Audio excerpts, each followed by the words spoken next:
Salut, j'espère que vous allez bien, et bienvenue dans cette vidéo.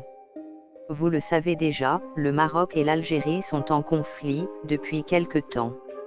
Cependant, le Maroc est également qualifié, au prochain Tchan, qui va se jouer en Algérie. Suite à ce conflit, l'équipe du Maroc vient de déclarer forfait. Dans la suite de cette vidéo, nous allons vous expliquer en détail, le choix de ce forfait marocain. Mais avant de commencer, je vous invite à vous abonner. C'est complètement gratuit, ça ne vous coûte rien, mais par contre, ça aide la chaîne à grandir.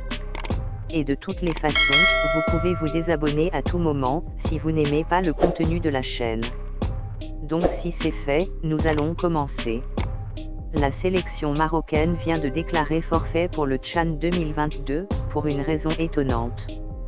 Les Lions de l'Atlas ne prendront donc pas part à la 7e édition du Tchan.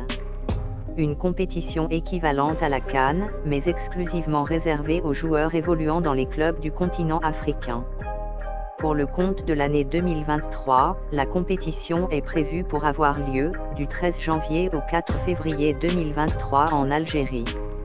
Et cela pose un véritable problème à la formation marocaine, vainqueur de la dernière édition du tournoi. En effet, depuis plusieurs mois, de fortes tensions diplomatiques existent entre l'Algérie et le Maroc. Le pays des Lions de l'Atlas a l'interdiction de survoler l'espace aérien algérien. Face à cette situation, les dirigeants marocains ont demandé une levée de l'interdiction, afin de pouvoir aller prendre part à la compétition. Malheureusement, l'Algérie maintient sa position. Ainsi, les Lions de l'Atlas se voient obligés de déclarer forfait et renoncer au tournoi. Il est très clair qu'il ne s'agit pas d'un boycott de la part des Marocains. Donc nous espérons que la Confédération africaine de football ne va pas sanctionner le Maroc pour ce forfait. Car, si jamais on doit les sanctionner, voici ce que le règlement prévoit. Toute fédération qui déclare forfait, après le tirage au sort et avant le début des matchs est passible d'une amende de 5 000 $. Elle ne sera pas également autorisée à participer à l'édition suivante du Tchan, qu'on peut lire dans l'article 58 du règlement du Tchan, et publié sur le site officiel de la Confédération africaine de football. Sans parler du fait que, toutes les équipes nationales du Maroc, seront menacées de suspension de toutes les compétitions pendant 5 années.